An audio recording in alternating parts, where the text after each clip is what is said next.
keep the fire burning, burning, burning, burning. You belong to one religion and I belong to another,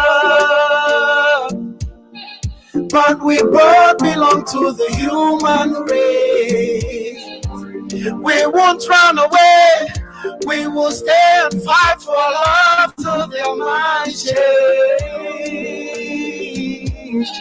I don't go aka for a day. I don't go aka for a day. I don't go aka for a day. I don't go aka for a day. I don't go aka for a day. In my dear back, show me, keep the fire burning, burning, burning, burning. Show me, keep the fire burning, burning, burning, burning. Show me, keep the fire burning, burning, burning, burning. Yeah, this is the time. Let's get it moving and please network. Please network. Please network. So the next one is my version of Sinaso's Ojole. Yeah.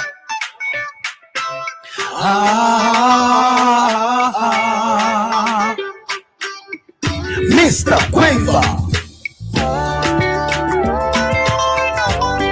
Why not play Shinojo? Let's you go. Can stand and dance. Let's go.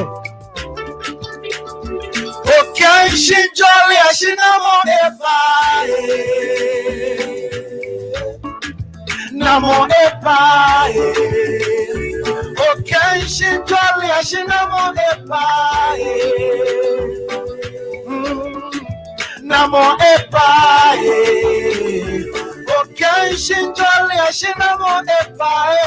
Epae, Epae. Namo Epae. Oflifo namo olaka.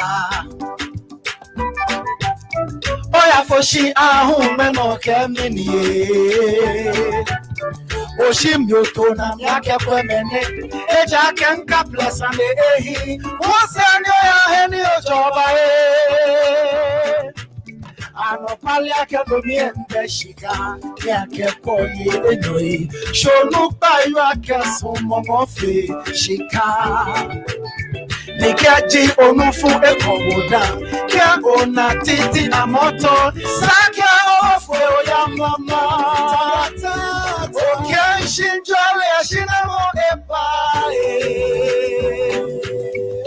Oh, Namo Epae. Okay, Shinjole Ashinamo Epae. Oh, Namo Epae. Okay, Shinjole Ashinamo Epae. Epae, Epae. Namo Epae. Super. Macho.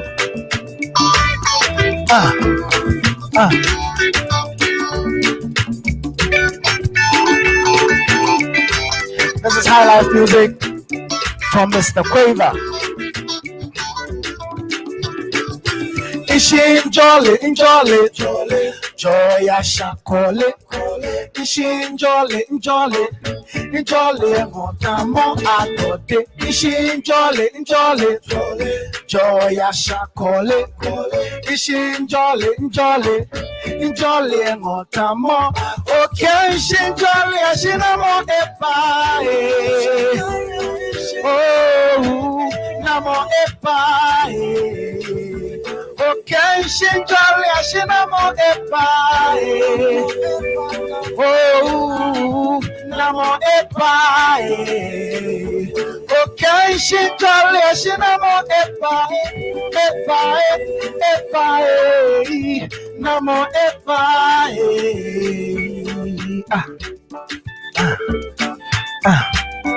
Okay. So the next one is my new single that is blazing everywhere. It's called Kiss Me. Shall we all stand and dance together? Ah. She makes me feel alright. Anytime she's around me, she puts a smile on my face. Oh, I've got a woman. She makes me feel alright. Anytime she's around me, she puts a smile on my face. She is a woman, beautiful and kind. Nothing gives me joy than a smile on her pretty face. So come give me loving, your sweet, sweet loving. Kiss me and hold me, your love, baby, my baby. Come give me loving, your sweet, sweet loving. Kiss me and hold me, your love, baby. Come give me loving, your sweet, sweet loving. Kiss me and hold me, your love, baby, my baby. Come give me loving, your sweet, sweet loving. Kiss me and hold me, your love, baby. Oh, I've been waiting for so long. She's been gone for so long. Gone abroad to steady. 18 months session. No quicker Yesterday she called me. She said, hello, daddy. I'm coming home finally. And I said to her, come give me loving, your sweet, sweet loving. Kiss me and hold me, your love, baby, my baby. Come give me loving, your sweet, sweet loving. Kiss me and hold me, your love, baby. Come give me loving, your sweet, sweet loving. Kiss me and hold me, your love, baby, my baby. Come give me loving, your sweet, sweet loving. Kiss me and hold me, your love, baby. Oh, your sweet, sweet loving. Kiss me and hold me, your love, baby, my baby. Come give me loving, your sweet, sweet loving. Kiss me and hold me, your love, baby. Oh,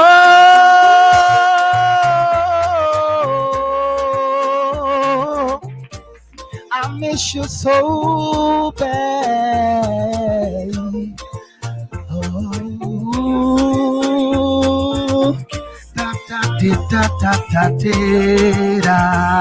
Thank you so much. Thank you so much. Thank you so much. Thank you, Mr. Quaver. Thank you, Mr. Quaver. Thank you. In fact, I really love all the songs, but especially the first one. Come give me loving, your sweet, sweet loving. Kiss me and hold me, your love, baby. I've got. So before I go on to introduce the key speaker for today, I want to give reverence to some big women in our midst here. First of all, she is a writer and a media personality who has worked with renowned media houses such as Ghana Times, Daily Statesman, and All New GH. She believes that our Africa identity is unique and authentic. She loves to research on Ghanaian and African culture and tells the African story through writing. Can we please give it to Madam Emilia Enyonam Kuleke? Thank you so much for gracing this occasion. Can the media please give me a music? I beg you, please. Media, please give me a music. What is it?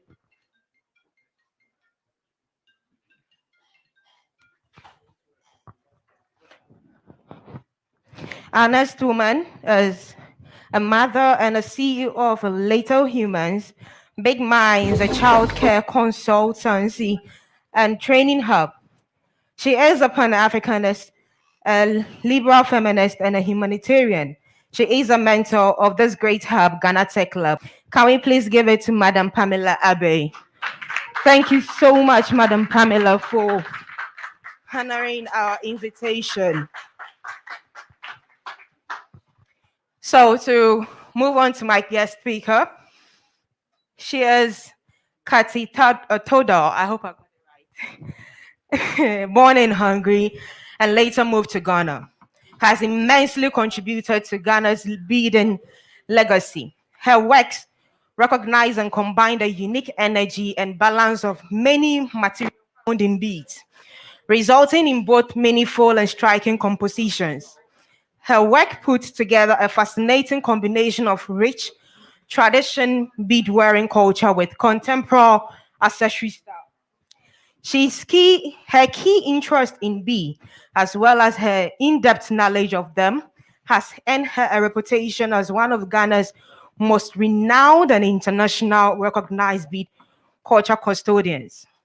Kati has adorned minerals numerous models on the catway, as well as contestants for Miss Ghana and Miss Malika, and has added contemporary jewelry accessory to new fabric designs from GTP and Woodin, Ago, Time Out, Dream, Canoon, and just a few of the international publications that has featured her work. Can we please give it up for our guest, key speaker, Kati Toda?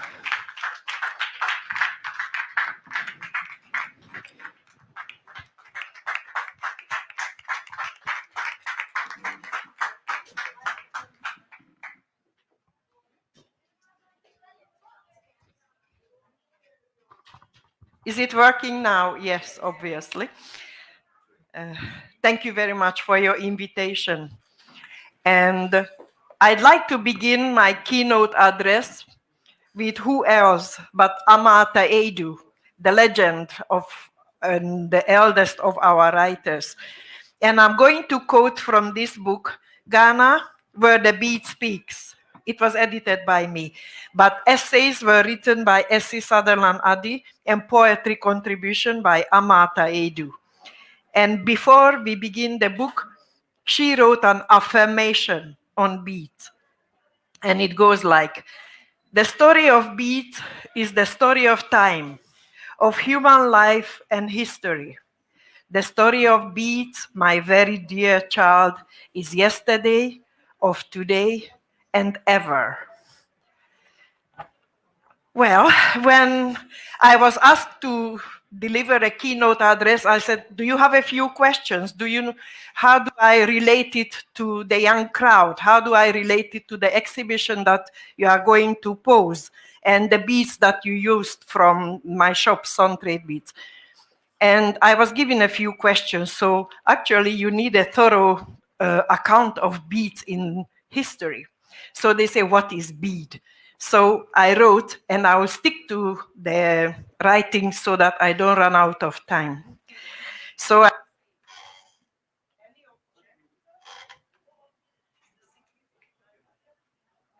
yes, secret in my pocket. Any object perforated and strung could.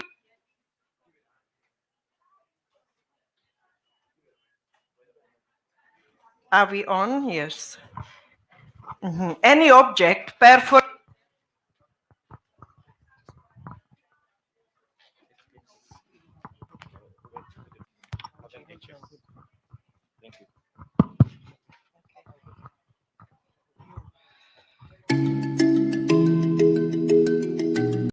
Could be called a bead.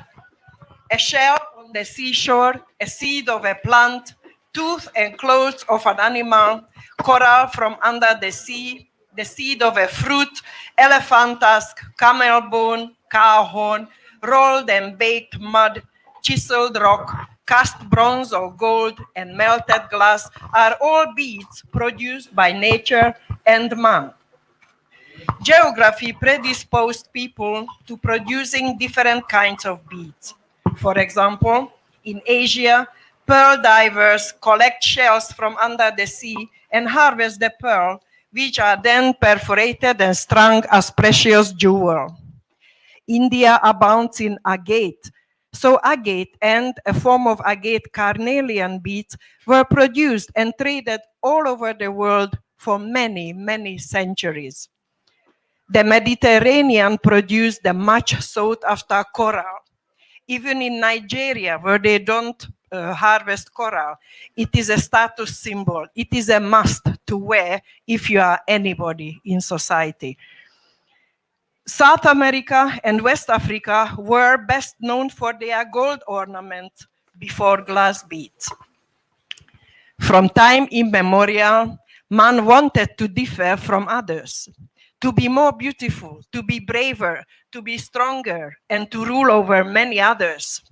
So a hunter would wear the claw of thief and the teeth of wild beast to show others how brave he is, how fearless he is, and to possess the spirit and strength of that particular animal. Scented and colorful seeds harvested by women, they will wear it to call attention to their beauty and to their person. This is the myrrh, for example. Up to now is traded from Mali. They collect the soft sap of the myrrh and string it with needle and thread. Then there are red seeds in nature which are worn for good luck. You can buy it in the timber market. Yeah, all kinds of sources. Then again, if you wore strings of rare beads like pearl, coral, or gold, that showed that you were wealthy and resourceful. Thus, the symbolic meaning of the tiny but mighty bead was born. And I should like to read you 4 more lines by Ama Ata Edu.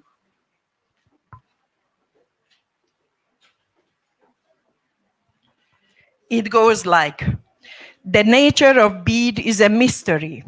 The how of it, the feel, the glow of earthly gems, the last and most. Our first and true try to create, to beautify our human selves. So, prehistoric man, with his rudimentary tools, could perforate and shape organic materials like bone, shell, seeds, and certain rocks to create the first beads. As man and industry evolved, more and more sophisticated beads were created and produced. Casting of gold and silver became popular. The Middle East is known to produce the first glass beads, the Phoenicians and the Egyptians before the Italians. At the same time, man's quest to discover unknown places has taken him further and further from its own land.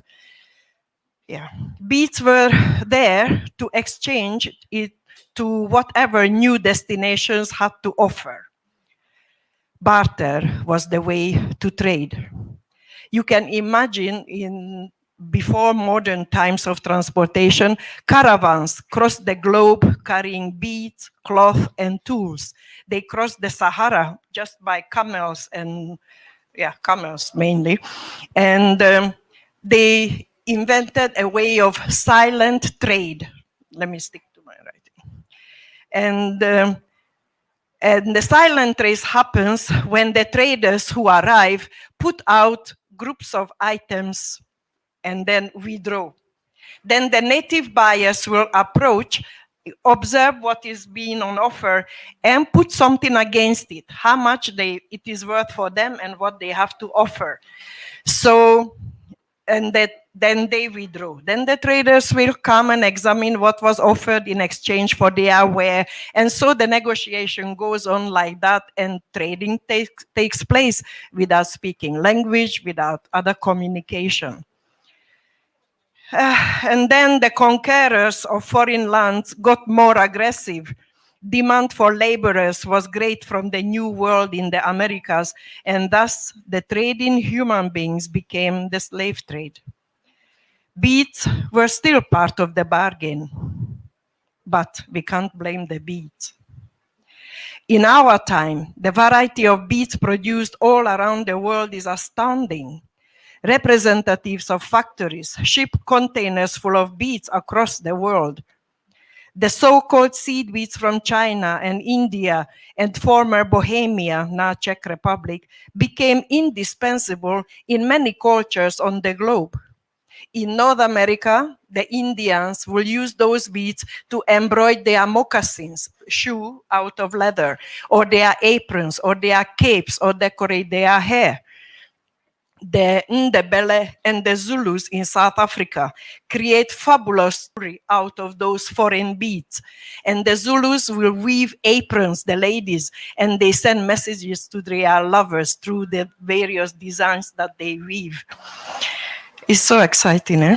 And then the Maasai are not to be left out. They are so famous for how they incorporate glass beads in their broad collars, earrings, and other bodily ornaments. Perhaps the most famous bead today, at least in Ghana and much sought after by collectors, is the so-called chevron. Chevron is a bead that has a star pattern. Chevron in Latin is star. So when you observe the bead from the side, the star pattern is revealed. It's the most difficult bead to produce up to now. And it is even named the aristocrat of beads, so chief among chiefs, you know. Produced from the 16th century, chevron is known to have been weighed and paid for its weight in gold in West Africa, from Cameroon and Ghana and all along the coast where the white merchants appeared. Then again, people were sold into slavery and paid for in such beads. Millefiori, mosaic, and eye-pattern bead were shipped in wooden crates and used as ballast in ships.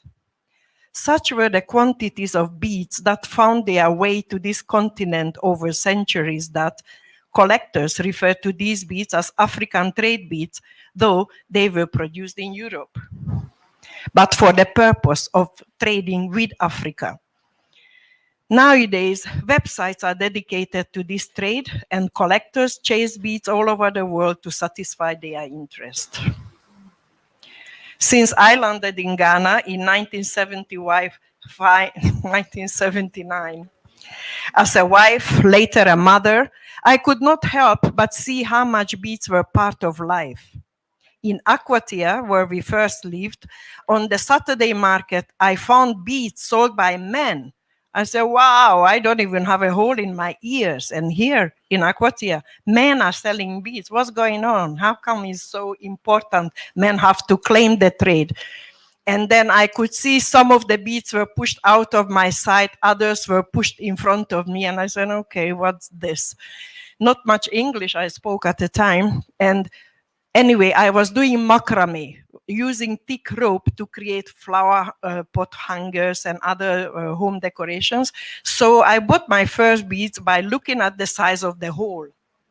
Then I realized within an inch of the bead, one side of the hole is big enough for my macrame rope, but the other end is barely a pinhole. I said, who made those beads? So I had to go and discover who are the manufacturers, who are making them. So that's my curiosity started taking over my life. Anyway, I was welcomed by my husband's family with beads. Relatives came in the morning of our welcome ceremony during a yam festival, and they brought a single bead each, and my sister-in-law will sit down and put each bead on a single string, and those strings were then put on a driving rope to create a bracelet for me. So when we were sitting in state, and the greeting was going on, whenever the elders came, they looked at God, and then they said, that's from me to you, welcome. So I had the whole clan on my arm. So in future, whenever there was a big occasion, I choose to wear it, and they just acknowledge with satisfaction that I understood what they meant by giving me that group of beads.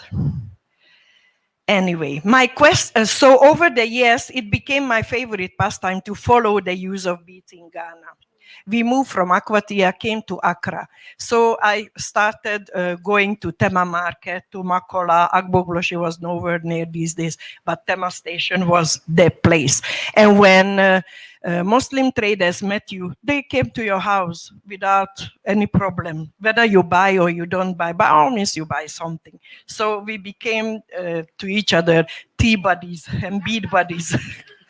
So that's it develops a lifestyle that you can hardly live. Then I find myself going to the market with 2 bottles of schnapps and a bit of cash extra because the queen mother who sells those beads gave me an appointment. So, you know, the translator will get something and the queen mother will get the drinks and the respect and the time it takes to relate cultural aspects, not to take it offhand and by the way and so lightly. So that, and of course my husband's auntie inviting me to show me her personal collection was a big deal. So I realized that, there is more to beads than meets the eye. So anyway, my quest to know more about the beads in Ghana took me to cottages that produced beads, later factories, libraries and museums. I soaked up information where I could, not only to satisfy my curiosity, but I found that the subject of beads formed a strong bridge into my husband's and my newfound home's culture. So through beads, I could genuinely embrace Ghanaian culture, my lifestyle, my sister-in-law, my mother-in-law, all my relatives who embraced me by giving me bead. So the symbolic nature of the beads is really special. A couple of years ago, with a friend of mine, we went to and that forced me to think what to explain, what to display. So I started assembling beads, not for necklace, not for bracelet, not for earrings, but to present how I understand beads in Ghana. And then on the dining table, I started putting out beads. And I said, how does it make sense? Collie, when you're doing the naming ceremony, that brown and white is naming ceremony. Then waist beads, what sense those waist beads make? Oh, and then let them get longer because as we grow, women maintain waist beads. Then family, then position of power, accumulate wealth, spirituality. As you grow old, reflect, and then funeral and exit. So I realized, okay, then it makes sense, you know, because I could explain just by beads a full lifetime. And let me see if I reached my own explanation. Yes. So here we are. So that is a photograph that was taken of the installation. It was exhibited and bought later by Nubuke Foundation. So this is where I say, in my observation, it makes perfect sense. I created an assembly from right to left because I said, I didn't even think of it, but I realized, okay, we shake hands from right to left, it makes sense. And also I started a huge stone that has a little hole in the middle. They call it Tanda stone or female stone when you buy it from Agbogloshi. So I drove the thread of the collie bead thread from the stone and ended up with the little bauxite beads going out, like you born where you come from, and you go where you came from originally. So you use little blue beads during naming ceremonies. We call it collie, no matter which culture you are. I mean, in the south of Ghana, at least. And my husband is Eve, Dagadu. I was Dagadu before. I earned it. I use it whenever I can use it. So the collie beads are normally given by the grandmother, a safe source of beads. Because you know, beads can pass on witchcraft, it can pass on blessing, it can pass on so much. So you better rely on your grandmother to give you your first beads. And apart from tying beads on your wrist and ankle and neck, perhaps, on the waist, they also tie beads. And I said, now why on the waist for tiny babies? What sense does that make? Then I realized that even Kofi Antubam, the late Kofi Antubam, said, Ghana's foremost scholar and woodcarver, in his book called Ghana's Heritage of Culture. He said those beads are used during bathing the infant to unconsciously shape the child into the ideal oval and round shape. I said, that's nice, but...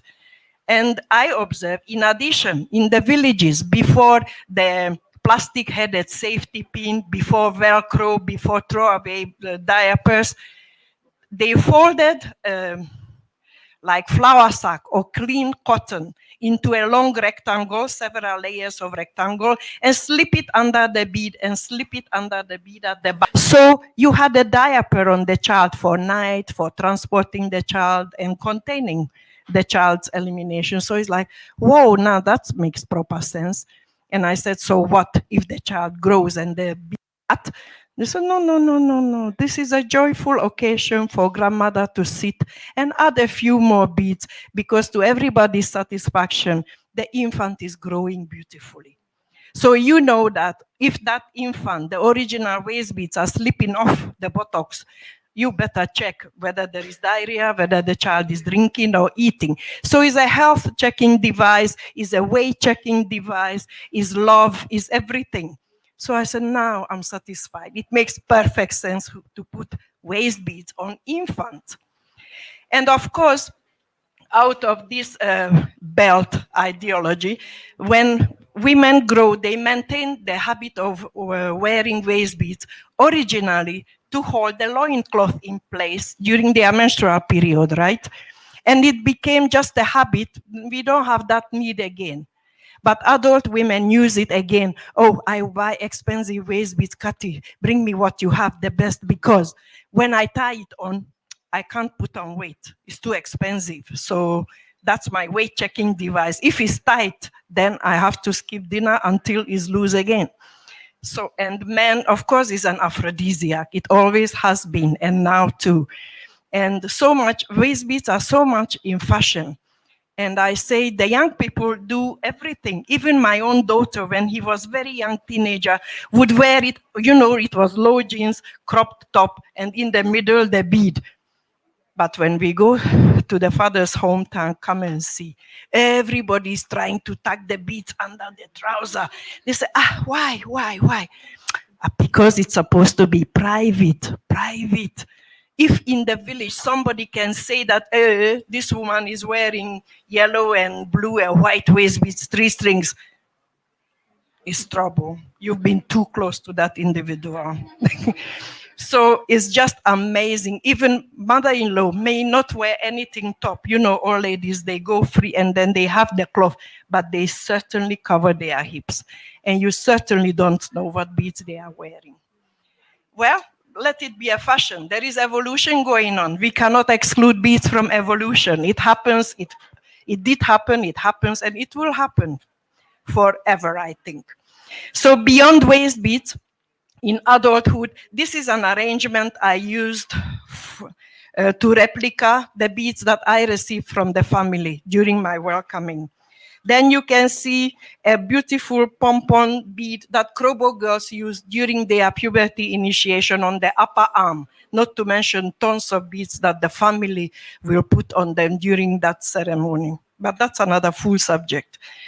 Then you will see a white necklace that a young mother may wear after giving birth. They will wear it for about 3 months or so until, you know, they are lactating mothers. You see them in traffic, you know who she is. You expect a baby at the back.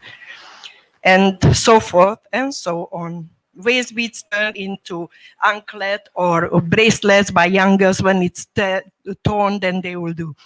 Then the late Mrs. Baita, Barbara Baita's mother, Victoria Baita, the late Reverend Baita's wife, she said, Kathy, you know what I did before we got married, and she's from Keta, I strung little strings of beads, tiny, tiny ones. And I went to my girlfriends, and that served as my invitation. When you wear it, you are an invited guest. So, I mean, you can innovate. You cannot stop innovating new ways of using beads. And it is always symbolic and is for reality as well.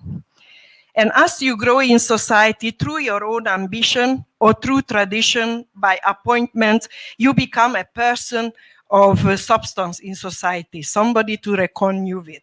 When you see a Durbar, you don't only see where you sit, you will observe what they are wearing.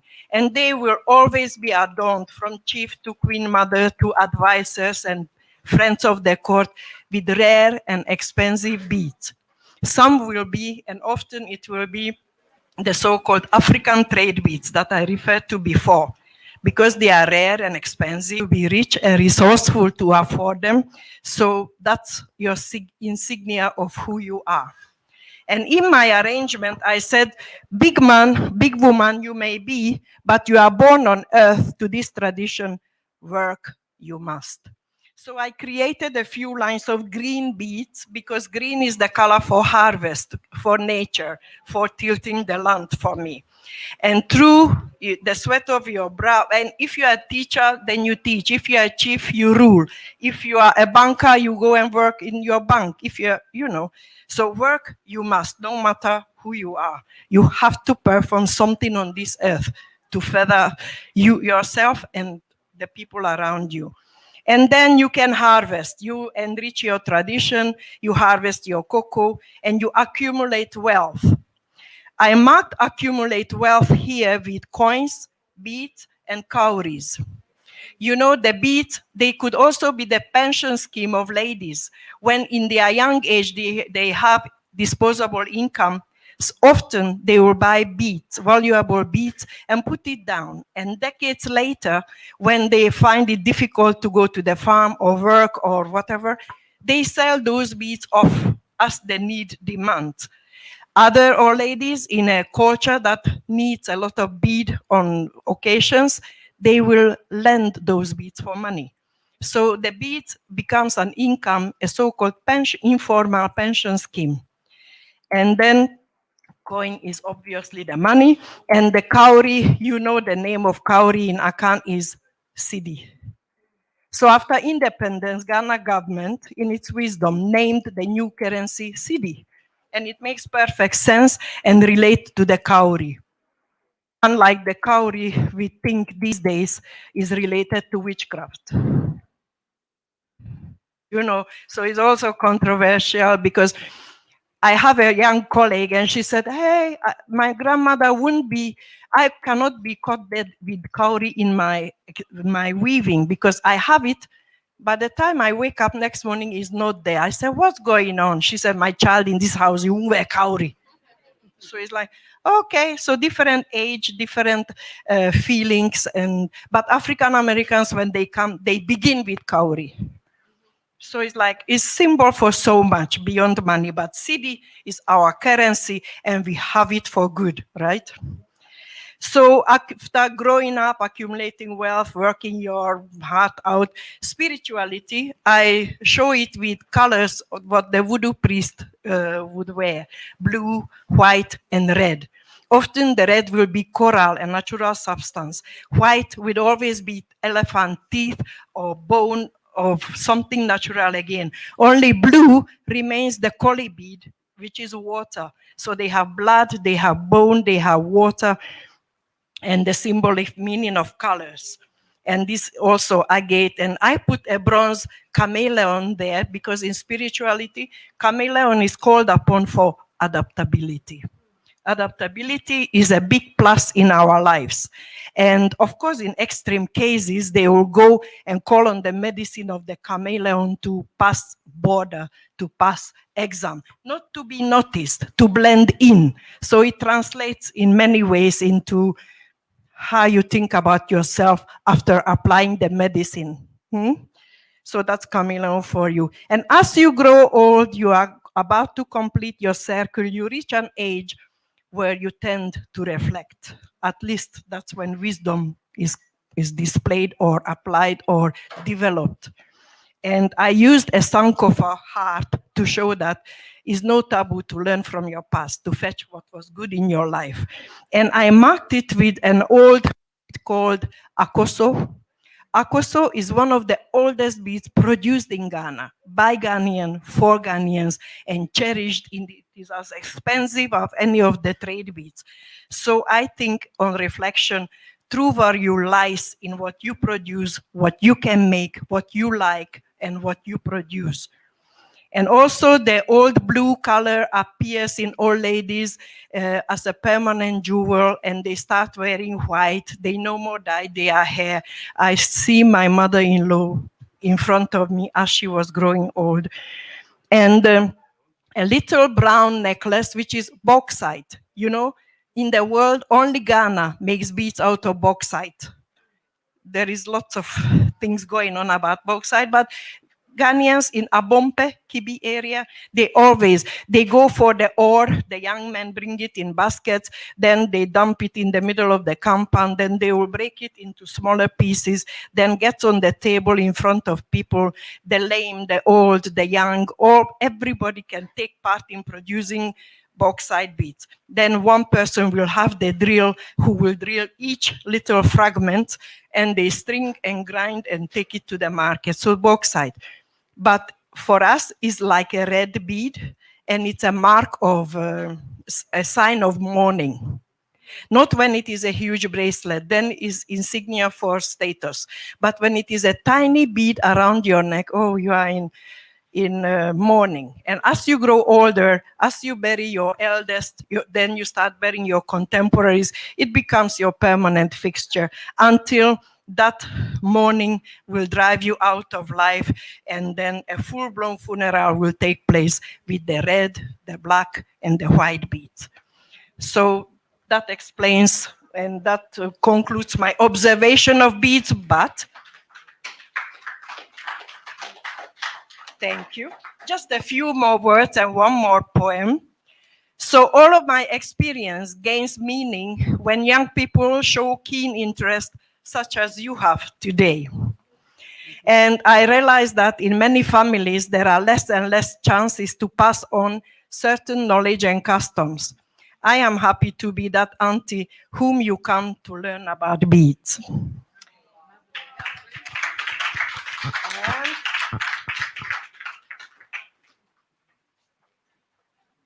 Allow me to conclude my keynote address with Amata Edu's last 4-line poem from the book Ghana Where the Beat Speaks. Don't tell me if there were no beats, something else could meet our needs. Something what?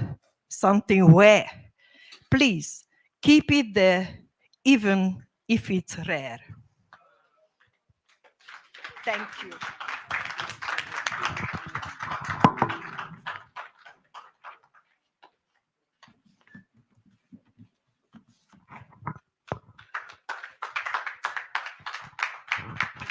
Thank you, Madam Kati.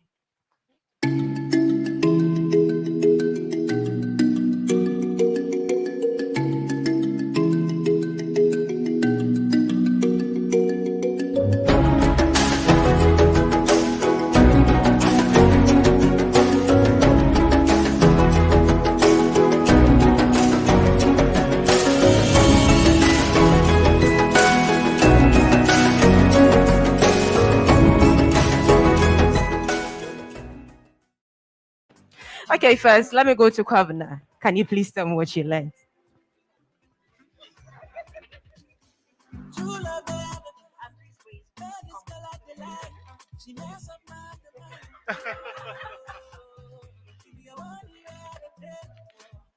All right, so in her submissions, what I took from it was that beads sometimes do reflect your societal position that you are in.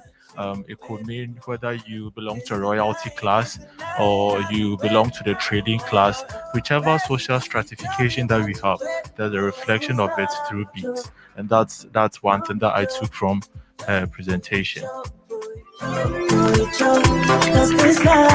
Okay, so the next person is Madam Emilia. Today I'm loving her fashion. It's really been insightful. What was shocking for me was what she said about bauxite being used for beads. It's not something that I've never known, and I mean it's really been insightful, and I'd like to know more about that.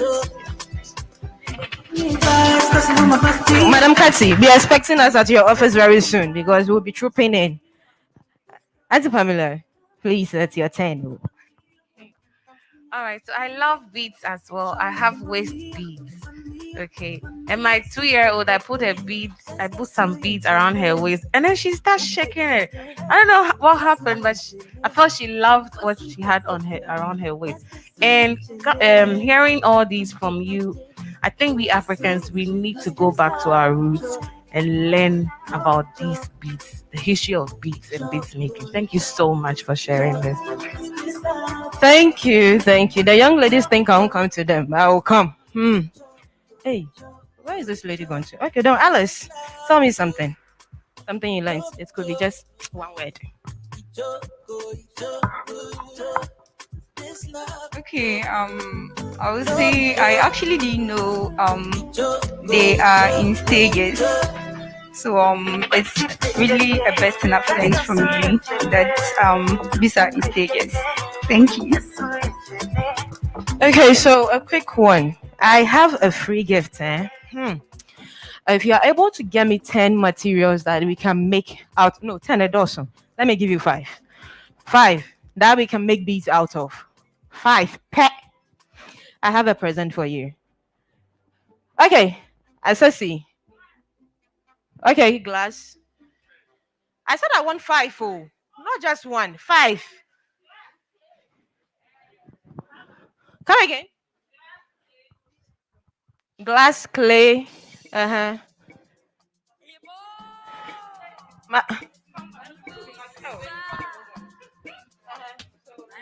Please, so glass, clay, um, seashells, wood, um, come back. Oh, someone should tell me something.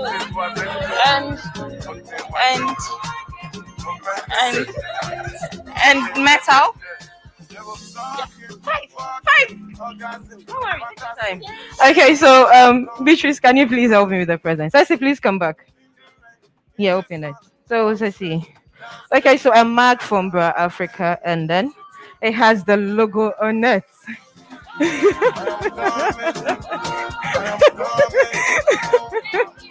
You're welcome, and thank you too.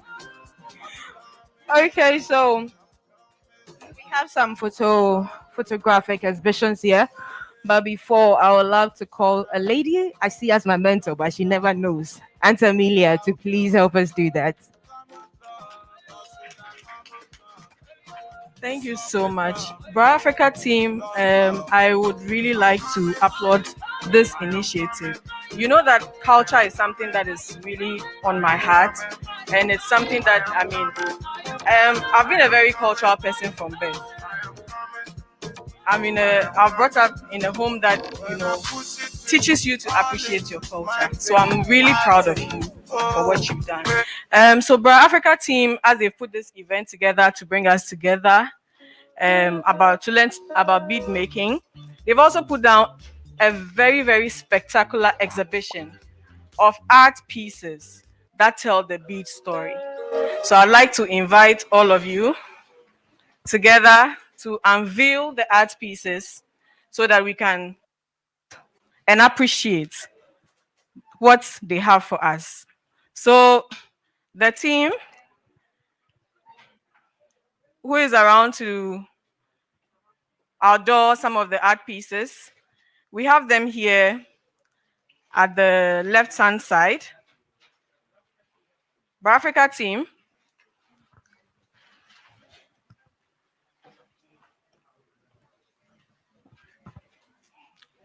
Okay, so they would unveil some of the pieces, but then they'll do a mega unveil later. Some of the pieces here are up for sale, what they are using for the exhibition. So if you see something that you love, that you appreciate, this is a startup. So support them and purchase something. So Bra Africa, we are on standby.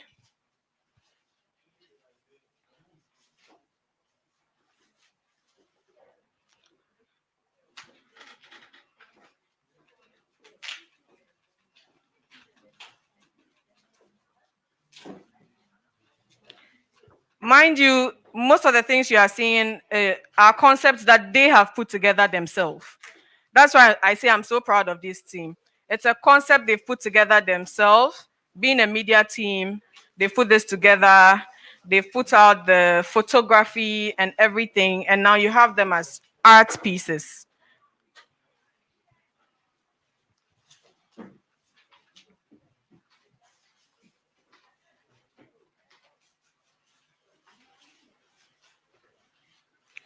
Okay.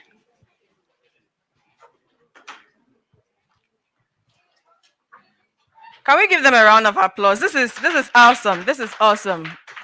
It's so unique. It's so awesome. And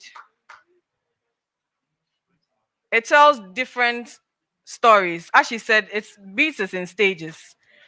And from what you can see that it's telling us different stories, traditional, contemporary, everything. So we'll take some minutes and then appreciate the art pieces. Please give them a round of applause again.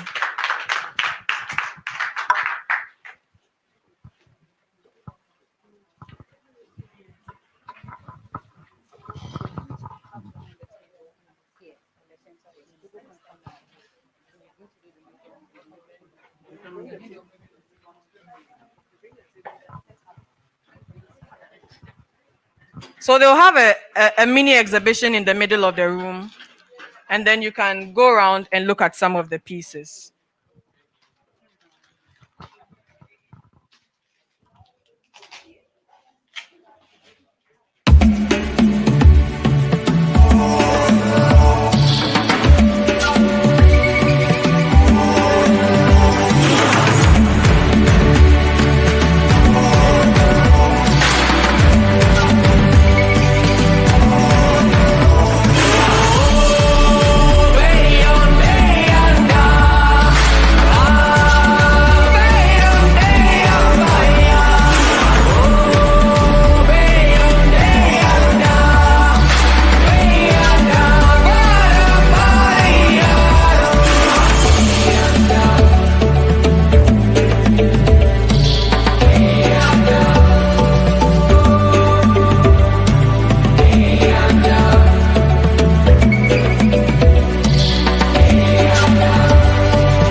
If I be player, I go put them on pause.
By buying a photo print,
But then again,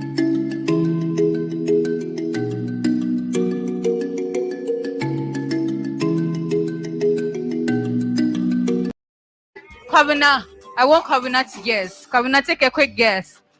What do you think we have here? We have behind this brown sheet of paper. What do you think we have here? Take a quick guess. I mean, nobody's going to hold you accountable for what you say now.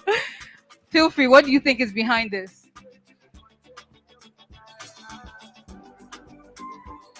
Let's see. A portrait of a very expensive bead. The portrait of a very expensive bead.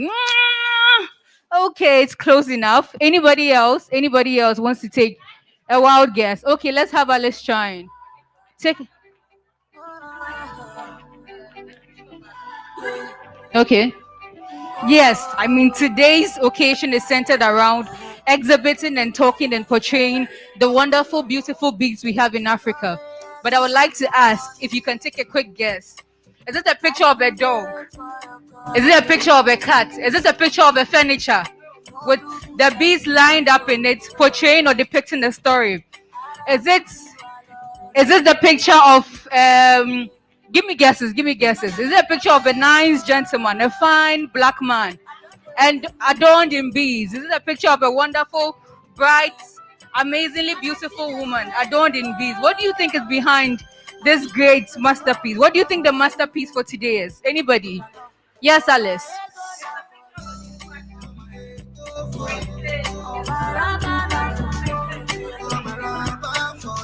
Okay, I think people have an idea, but I would like to do you the honors of unveiling our masterpiece. So, ladies and gentlemen, help me with rounds of applause, with shouts, with joy, as we unveil the masterpiece of our AFROBEADTION event for today, proudly sponsored by Bra Africa, with collaboration and partnership with Suntrade Beads, our masterpiece. So this is the South African Maasai. In many cultures in Africa, foreign glass beads become inspiration and raw materials for jewelry. The North Americans and Indians use it in embroidery. The South African Ndebele create large bracelets, and the Zulu women, weave aprons from these tiny bead materials to send messages of affection to their lovers. In East Africa especially, such beads are woven into amazing nets and used as dresses. What began as foreign beads has now become various forms of expressions of different cultures in Africa. So, ladies and gentlemen, this is the South African Maasai beads, adorned by a wonderful model from Africa. And this wonderful portrait is going for a cool price of 800 cedis. I mean, we cannot put money, we cannot put financial value or monetary value to an artwork. We cannot put monetary value to the intellect, the art intellect of our young people today. But you can support this startup by just giving us 800 cedis for this wonderful masterpiece. Ladies and gentlemen, without much ado, we are going to move on to the next phase of today's gathering. You're welcome to go around and have a look. If you have any questions with regards to any of the portraits displayed today, we are available to answer questions. But most importantly, remember that proceeds from today's gathering will be given to the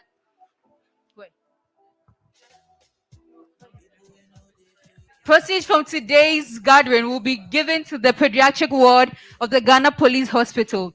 I know you don't want to find yourself in a hospital one day and realize that you cannot afford to pay for your hospital bills.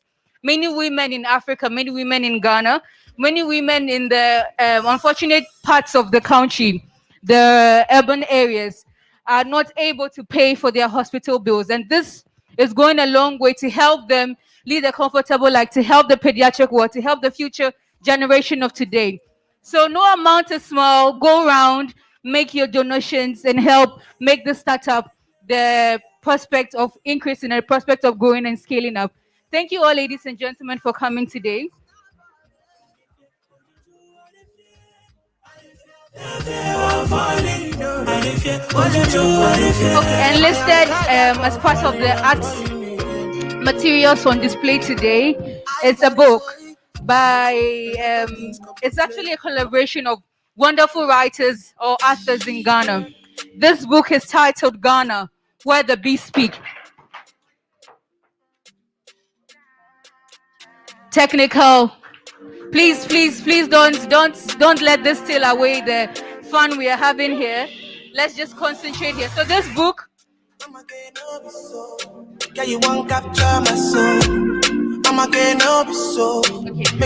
this is going for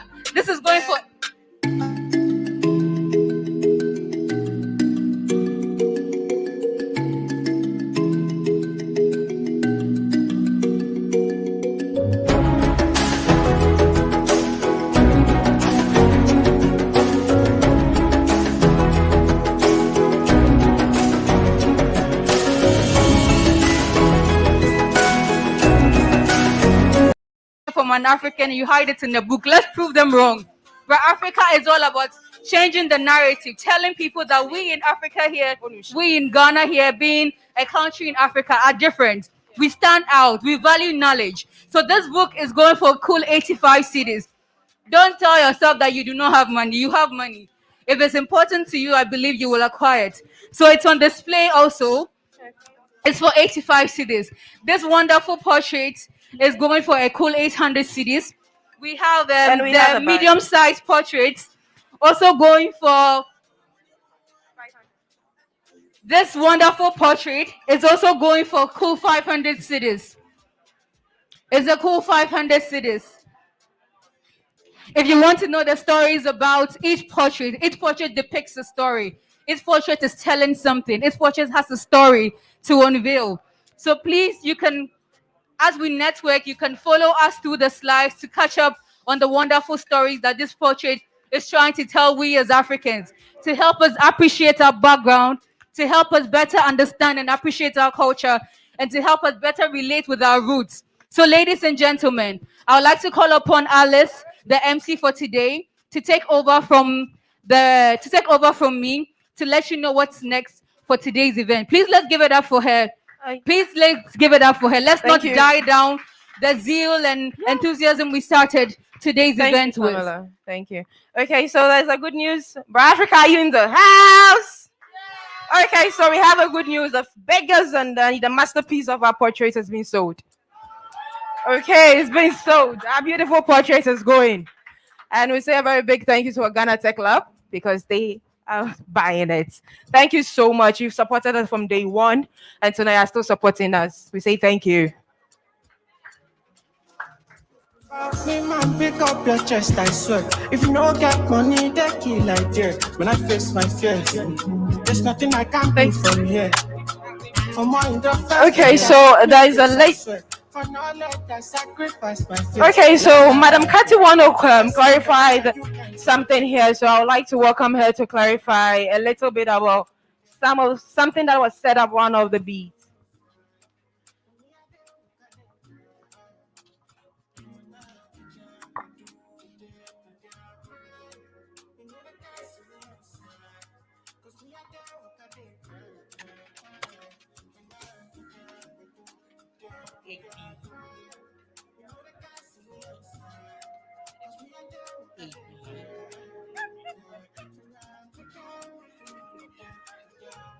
Okay, so at those moments, let me please help me welcome Madam Enyonam Kuleke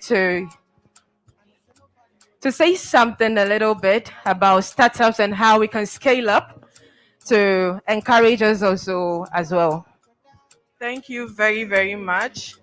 I'd like to congratulate all the startups that have come from incubation and the base program this year. Please, let's give them a round of applause. So the team at Africa, they brought us together to appreciate bees through this event. They have put together this exhibition, and we at Ghana Tech Lab, we are championing a new revolution and the growth of startups. to ensure that you succeed. I really, really want to applaud for Africa once again. And I want to say that if you're a young person here, you have an idea, do not be afraid to bring that idea out. That is what the team at Africa have done, and they've been able to put this event together. So I would like to encourage all budding startups to evolve, take risks, put things together, come up with ideas, keep learning. As time goes on, you make mistakes, you would grow, and definitely you succeed. Congratulations and thank you.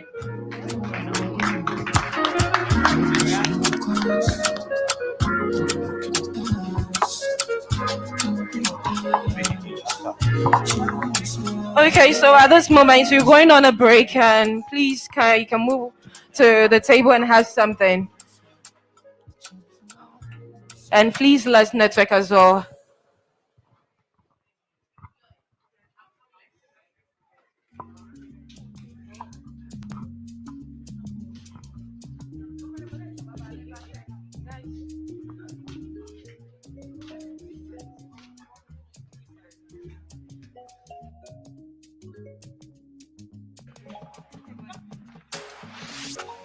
I just want me right. Girl, I just want me right. Girl, I just want me with you like I sweat. Hello.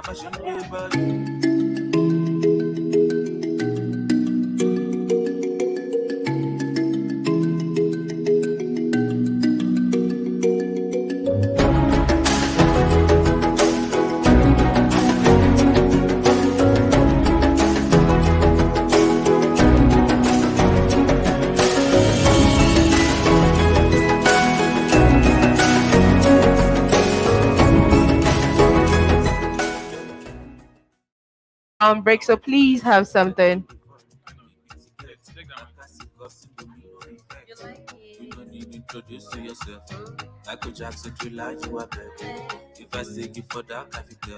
For our digital audience, if you enjoyed the live stream, this was brought to you by Digital Times Africa in collaboration with the AFROBEADTION team, which is Afrika. At this point, we're going to draw the curtains on the show. We hope you enjoyed. If you have any comments, you want to get to know a story behind the beat, feel free to tweet at Afrika, or just check up their Instagram handle and follow them online across social media at Afrika for further information. We really appreciate you for being here and sticking and staying. This is for our online audience, by the way. For those of you who are here, please do well to have fun. So this is brought to you live right from the Ghana Tech Lab inside the Accra Digital Center.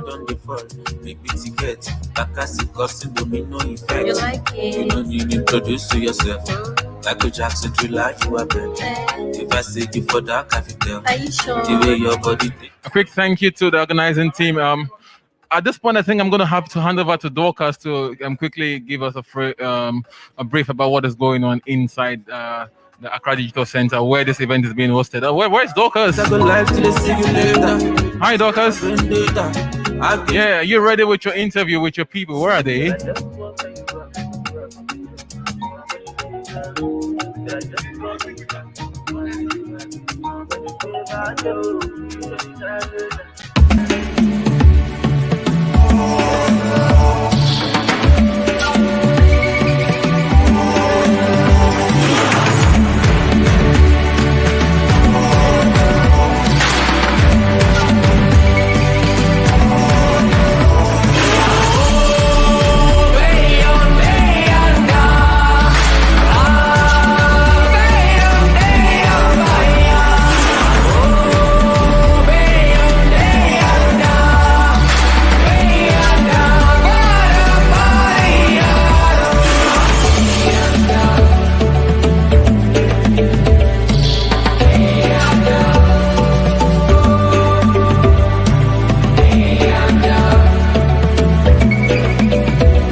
today we're about to hand over to Dorcas to quickly give us a brief insight on what is going on here. Hi Dorcas, how are you? Hello, Richard. I'm doing very well. Okay, thank you. You can take over now.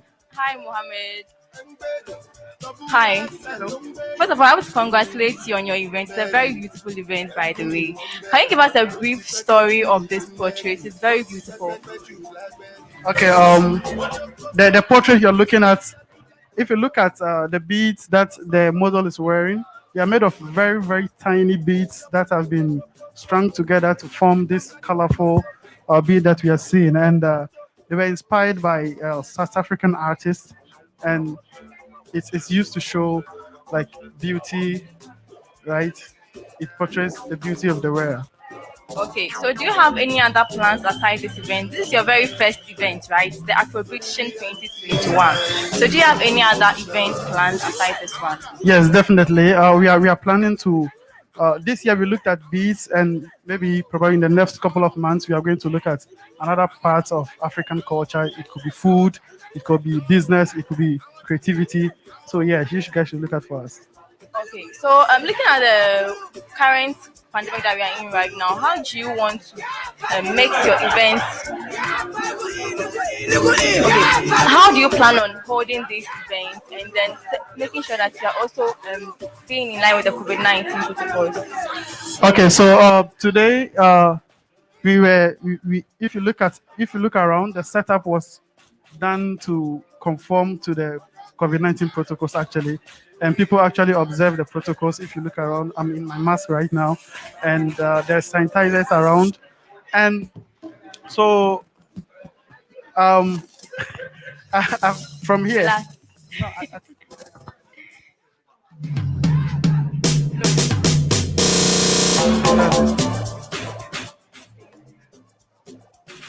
Okay, so you are, how many are you guys in the team? We are 6. 6-member team. So from here, what's next for Africa? So actually, in the last couple of weeks, we took some documentary on the ended Homo War Festival.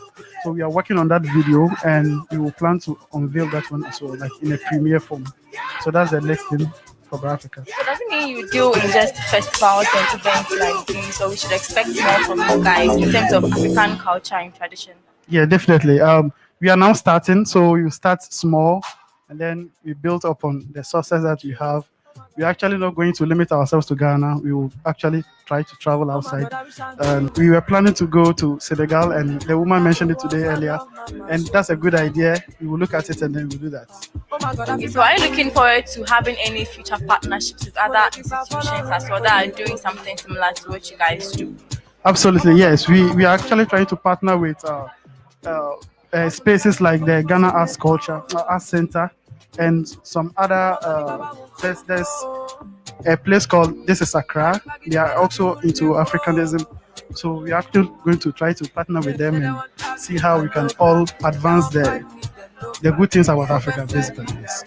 Okay, so looking at the dying Ghanaian arts and tradition industry, I know you guys are all about projecting the African image to the outside world, right? Yes. How about the current Ghanaian situation? Because it seems Ghanaians don't really appreciate our own stuff. So how are you going to also project the Ghanaian arts, the Ghanaian culture to our own people? Okay, so basically, as you rightly said, Ghanaians don't really like arts, or they don't appreciate arts. But we believe that when we do this regularly or consistently, and they start to see that people from other countries are patronizing it. You see, Madam Kasi is from Hungary, which is a foreign country, and she's actually here to appreciate what we are doing here. When we consistently do this, people start to like what we are doing, and hopefully they will embrace it. Okay, thank you very much. But one last question. Okay. This portrait has been sold. What about the rest of the portraits? If somebody wants to buy them, where can the person find them? They can actually contact us through our phone number 055. Can I mention it? Or you can contact us through any of our social media handles, and we will deliver it to your doorstep.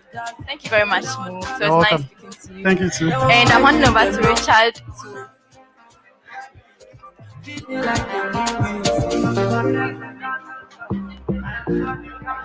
All right, Dorcas, thank you so much for that. I think is it. Yeah. I think Katie is around. I'd like to interview Katie.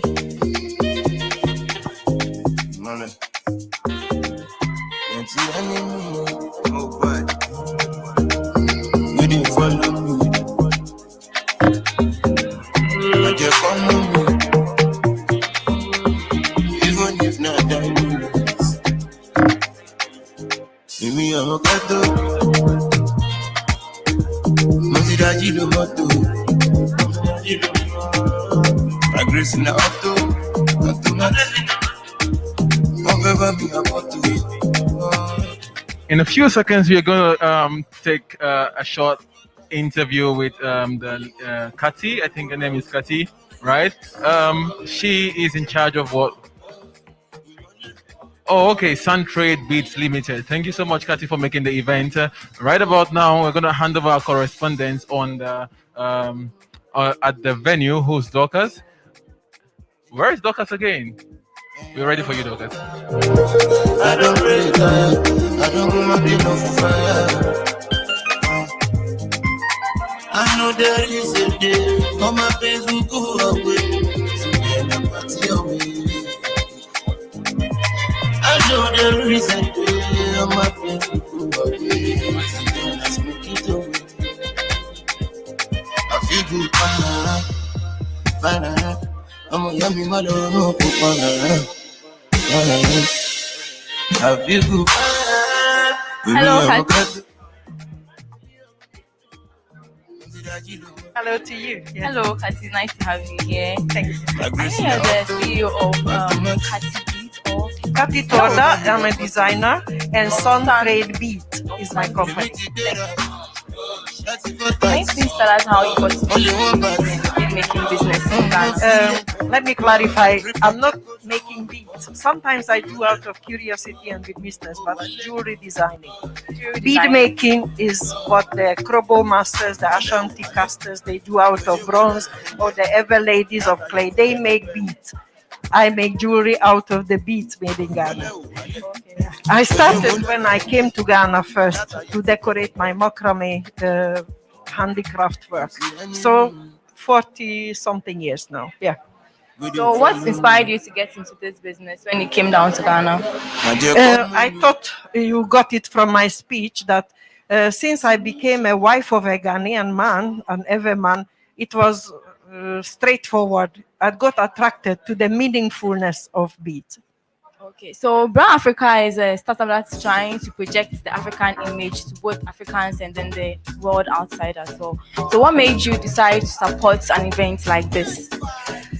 The subject of beads must have a new audience. The new generation must make effort to learn what is available, to record, to know where they come from, so that they can, through the strong root of information and knowledge, they can branch out to all different directions.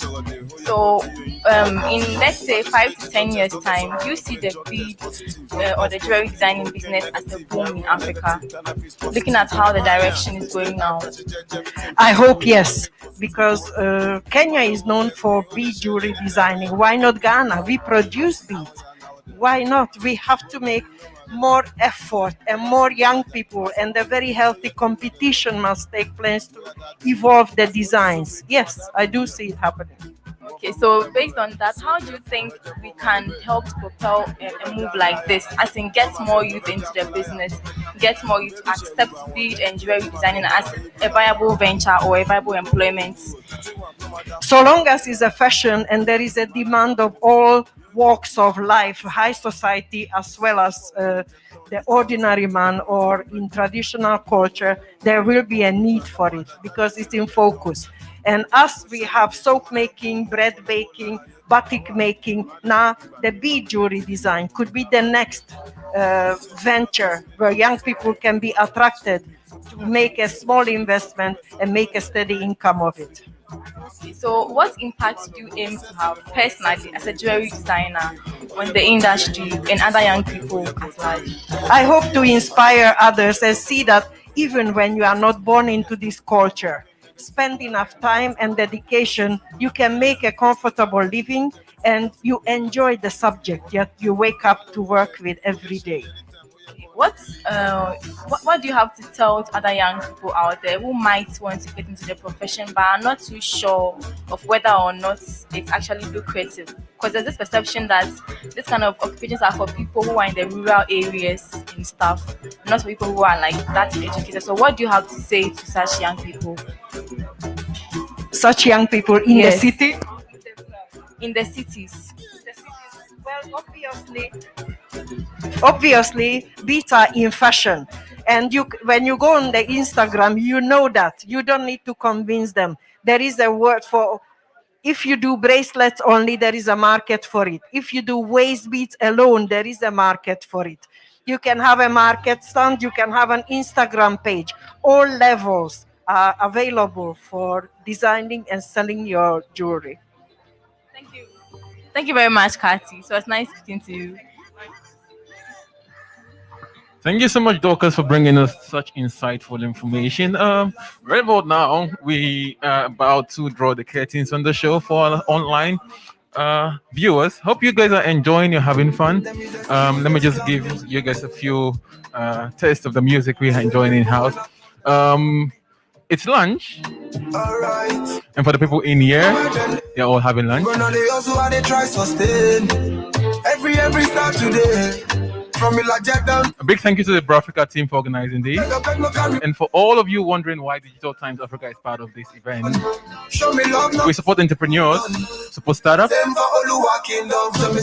This is what we exist to do, just to tell the African narrative, the African ecosystem, the story that really matters for Africa. Now don't be say when I live this life, you gonna fake come for my wife.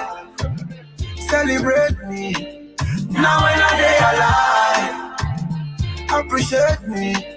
Now when I day alive, don't be say when I live this life, you will never come for my back. Element for it, you be big name.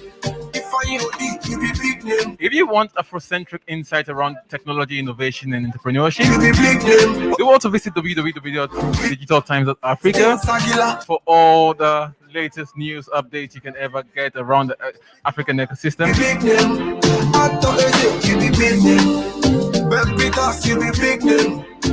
Right, Africa is a great startup making the round on digital media today.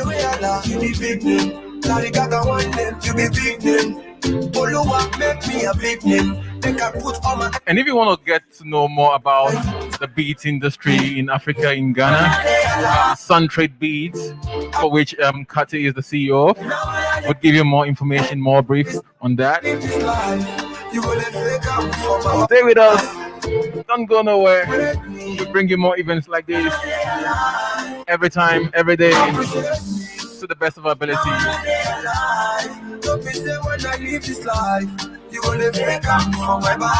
I hope you guys all enjoyed Digital Experience.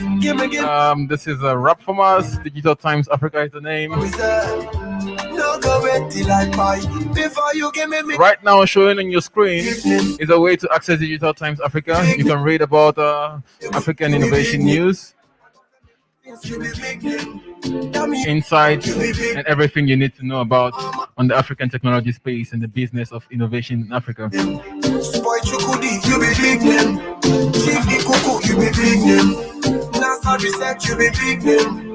Enjoy the last part of the music. I will say goodbye to you.